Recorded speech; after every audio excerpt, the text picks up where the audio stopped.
Keutamaan malam nisfu Sya'ban.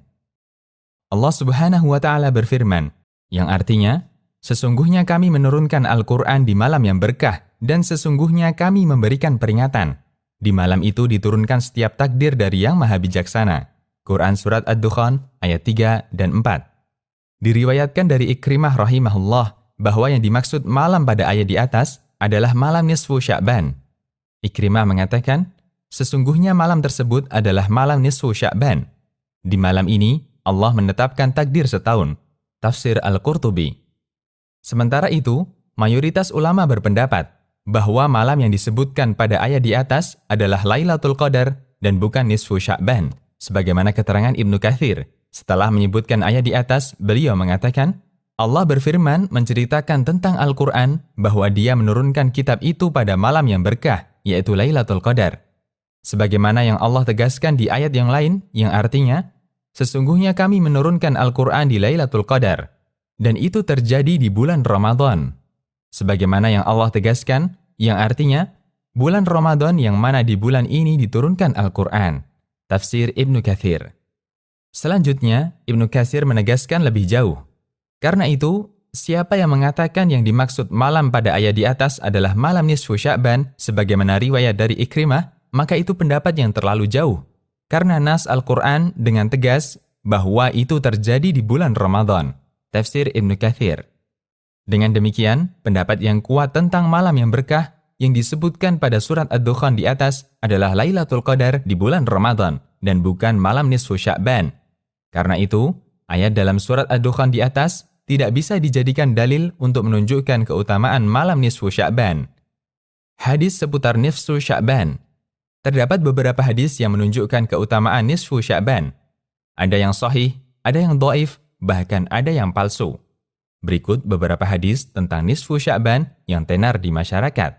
Pertama, jika datang malam pertengahan bulan Sya'ban, maka lakukanlah qiyamul lail dan berpuasalah di siang harinya, karena Allah turun ke langit dunia saat itu pada waktu matahari tenggelam. Lalu Allah Subhanahu wa Ta'ala berfirman, adakah orang yang minta ampun kepadaku, maka aku akan ampuni dia. Adakah orang yang meminta rizki kepadaku, maka aku akan memberi rizki kepadanya. Adakah orang yang diuji, maka aku akan selamatkan dia, dan seterusnya. Allah berfirman tentang hal ini sampai terbit fajar. Hadis riwayat Ibnu Majah, Al-Baihaqi.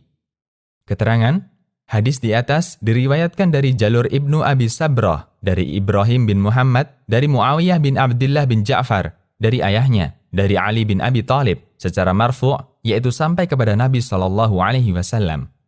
Hadis dengan redaksi di atas adalah hadis maudhu' atau palsu.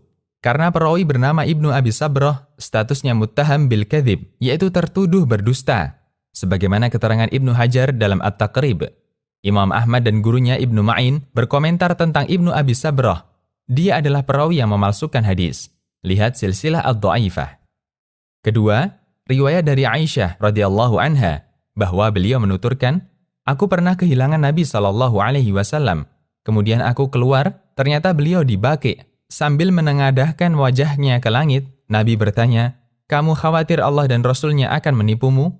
Maksudnya, Nabi SAW tidak memberi jatah Aisyah. Aisyah mengatakan, wahai Rasulullah, saya hanya menyangka Anda mendatangi istri yang lain.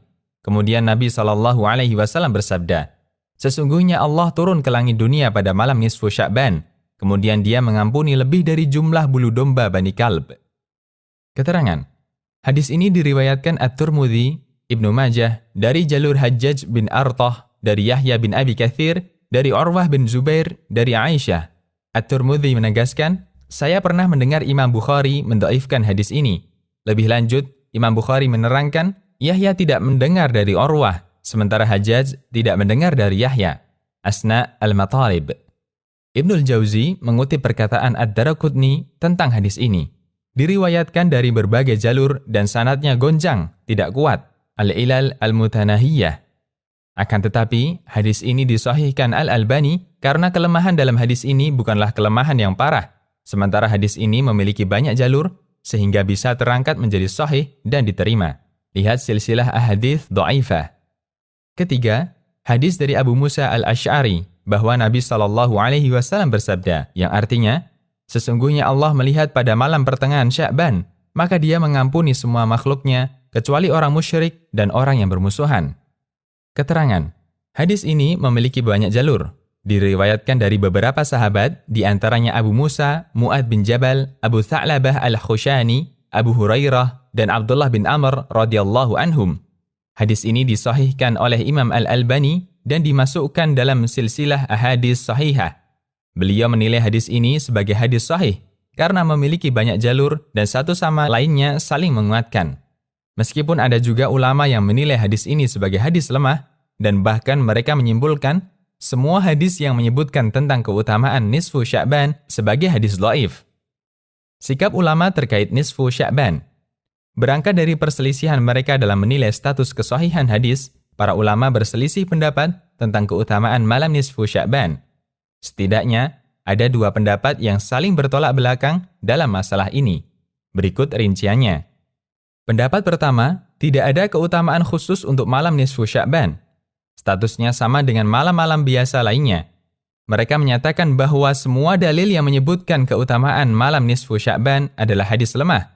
Al-Hafidh Abu Syamah mengatakan, Al-Hafidh Abul Khittab bin Dihyah dalam kitabnya tentang bulan Sya'ban mengatakan, para ulama ahli hadis dan kritik perawi mengatakan, tidak terdapat satupun hadis sahih yang menyebutkan keutamaan malam nisfu Sya'ban. Al-Ba'ith ala inkaril bid'ah. Dalam nukilan yang lain, Ibnu Dihyah mengatakan, tidak ada satupun riwayat yang sahih tentang malam nisfu Sya'ban, dan para perawi yang jujur tidak menyampaikan adanya salat khusus di malam ini. Sementara yang terjadi di masyarakat berasal dari mereka yang suka mempermainkan syariat Muhammad yang masih mencintai kebiasaan orang Majusi, yaitu Syiah, Asna al-Matalib. Hal yang sama juga dinyatakan oleh Syekh Abdul Aziz bin Baz. Beliau mengingkari adanya keutamaan malam nisfu Sya'ban. Beliau mengatakan, terdapat beberapa hadis dhaif tentang keutamaan malam nisfu Sya'ban yang tidak boleh dijadikan landasan. Adapun hadis yang menyebutkan keutamaan salat di malam nisfu Sya'ban, semuanya statusnya palsu sebagaimana keterangan para ulama pakar hadis.